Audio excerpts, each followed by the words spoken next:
Last year, my roommate moved out of the house we had been renting together for the past 4 years.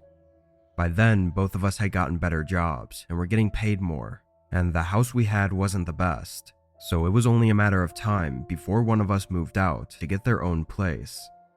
After he moved though, I was able to use more of the space in the house and actually just decided to stay there for another year or two.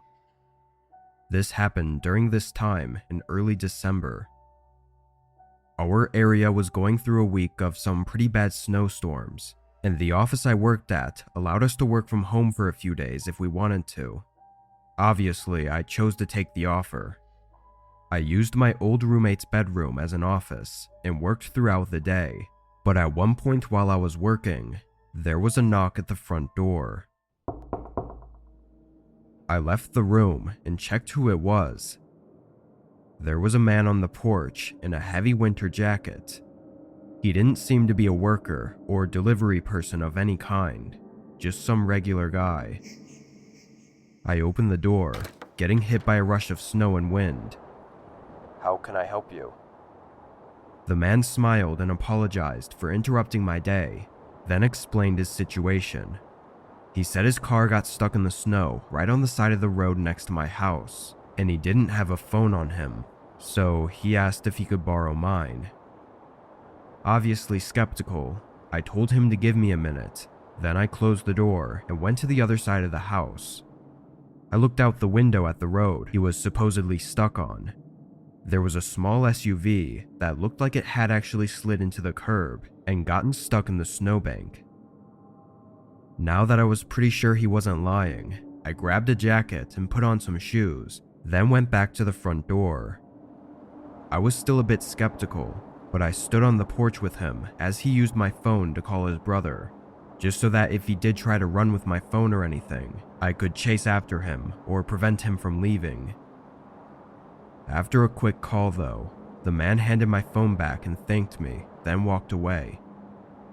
I went inside and checked the window, seeing the man getting in his car. Thinking everything was settled now, I went back to the office and started working again. Around 7, I felt like I'd done enough for the day and took the rest of the night off. It was then that I remembered about the man and his car and went to check on it, but I was surprised to see that the car was still there and I could see the man moving around inside.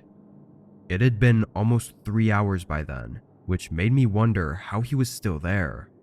Maybe he was waiting for his brother to get off of work and pick him up. I didn't know, but I went to the kitchen and made some dinner, then sat on the couch to watch TV. I stayed up until about 9:30, then went upstairs to shower and get ready for bed. I turned the water on and got in the shower, but a few minutes in, there was an abrupt and sudden banging on the front door. It was loud and harsh, completely jump-scaring me and putting me in a fear-induced frozen state for a moment. The banging was so loud, it was shaking the walls, and even across the entire house, I could hear that it was coming from the front door.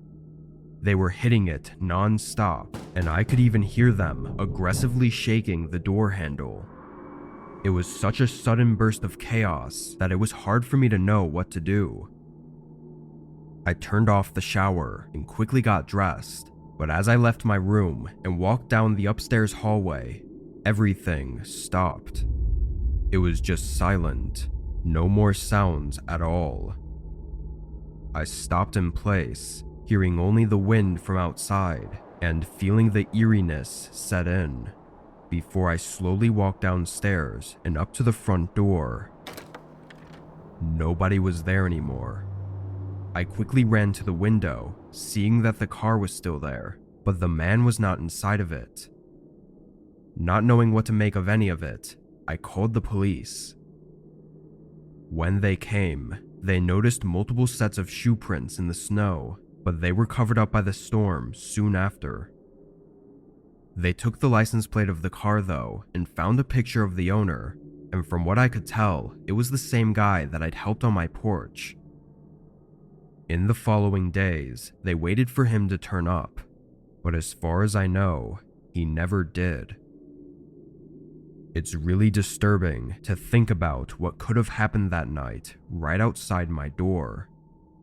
Was it that same man desperately trying to get in for some reason, or someone else with a more malicious intent? It seems most think that it was the man running from someone and trying to get help, but what happened afterwards is still up for debate. Nothing is really known about that night. Where the man is now and what he was running from are just a few questions on a long list that will probably never be answered.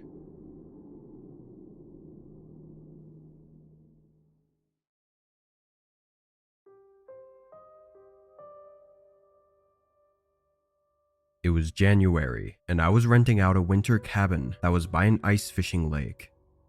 It was a very small, bare-bones cabin with only the essentials and was only there for people like me who liked going out to the lake for fishing or ice fishing. I'd usually bring a friend along with me, but sometimes I went by myself and never had any issues with it. I had planned out 3 days there, with no other real plans in mind except sitting out by the lake and fishing. On the first day when I got there, I set up my things in the cabin and made myself at home, brewing some hot coffee and relaxing by the fireplace for most of the afternoon. This cabin was only a single room, so the bed, fireplace, and everything else was all in one area. Anyway, I fell asleep early and woke up at 7 a.m. to go out to the lake. It was about a 10-minute walk from the cabin, down a short forested path that was entirely covered in snow. Once I reached the lake, I found a good spot and got my things situated, drilled into the ice, and started fishing. I find it to be really stress-releasing to just sit there and fish, though I do know a lot of people find it to be boring. I stayed on the lake for several hours, probably 3 or 4, then packed my things as the snow was starting to pick up and the wind was getting heavier. I walked off the lake and back onto the path, but immediately noticed a set of footprints in the snow going alongside mine from earlier. They went right up to the edge of the lake I was at, then turned around and went back down the path toward the cabin. Feeling a little uneasy that someone was out here and had been right behind me, maybe watching me, I chose to follow the prints and see where they led. They mostly went along with the path, going right back to the cabin, but instead of going up to the cabin, they veered off into the woods. As far as I could see, they continued in a straight line, going through the trees. Even more confused and slightly nervous, I went back inside the cabin and warmed up by the fireplace. There was nothing else out here for miles from what I was aware of, so anyone being out here was just odd, especially in the winter. I made food and stayed in the cabin for the rest of the night, keeping the fireplace running and mostly just reading. But about an hour after sunset, I heard movement outside. A very light crunching in the snow, but in the recognizable pattern of someone walking. I moved over to the window and looked, instantly seeing a figure out by the trees, walking toward the path. They were wearing thick clothing, covering every part of them, making it hard to get any details on what they looked like. Once they got to the path, though, they turned and started coming right for the cabin. I ducked my head down, now just listening to the footsteps getting closer and closer until they were right up to the wall. The footsteps moved to the side, coming right up to the window I was hiding under. Their shadow moved around like they were peering inside the cabin, but then they stopped. I tilted my head up, seeing their eyes staring right back at me.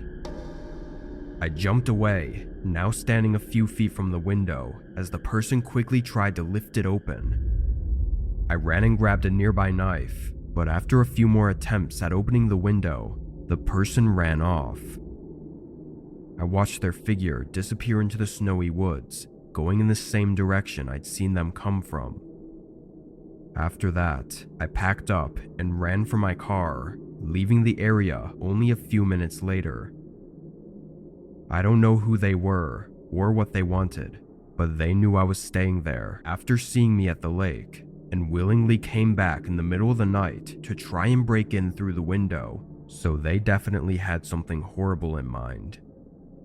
Luckily, I got out unharmed, but I have a feeling that that night was close to being my last.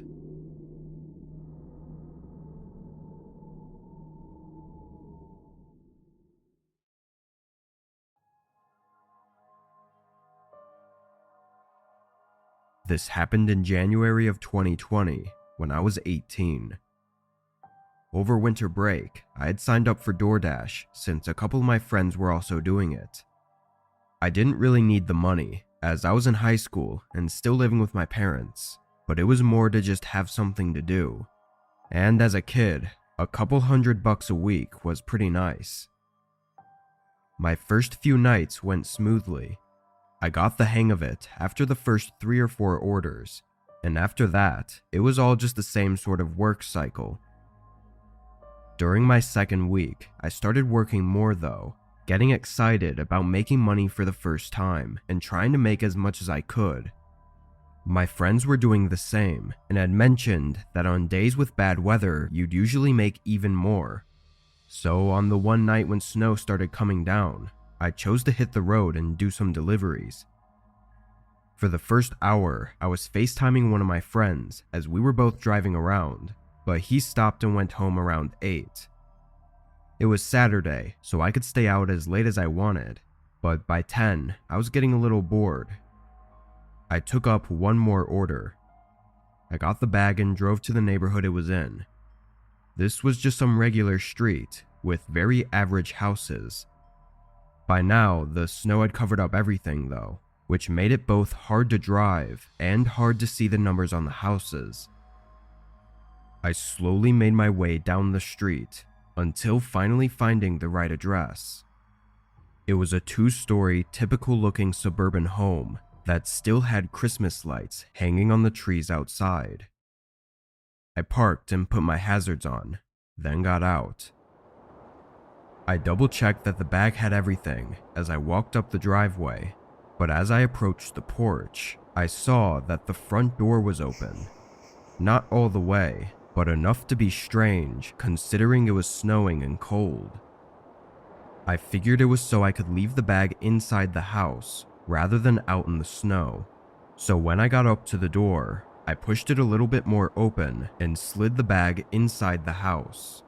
But just as I pulled my phone out to take a picture for confirmation, I heard a woman's voice yell from across the house. She asked if I was the delivery person dropping off her order. It sounded like a young woman, maybe even early 20s. "Yeah, I put it right here in your doorway," I said, not expecting the conversation. The woman responded right away, saying I could push the door open and bring the bag to her. I knew it was strange to be asking me to go inside their house, but I pushed the door open just to see where they were. Past the entrance, there was a long hallway that led to what I think was the kitchen, and on the wall, I could see the clear shadow of the woman who was presumably standing right around the corner. Where do you want me to bring it?" There was a long moment before the woman responded. She leaned half of her body around the corner and showed herself at the end of the hallway, telling me to just bring it over to her and gesturing with her hands for me to come in. But as she went back around the corner and out of sight, I realized that the shadow outline on the wall hadn't moved with her. It was someone else's shadow standing somewhere by her around the corner. I stood there for a second as I felt blood rush through my body. Then I quietly placed the bag down and took a few steps back before turning and rushing away from the house. I stumbled into my car and glanced back at the house as I pulled away. In the front window, the figure of a large man approached and watched as I left. I stopped at a nearby gas station to catch my breath and rethink everything that happened. It was pretty clear by how everything played out that this was some kind of setup, but I also knew the police would have nothing but my word to go off of.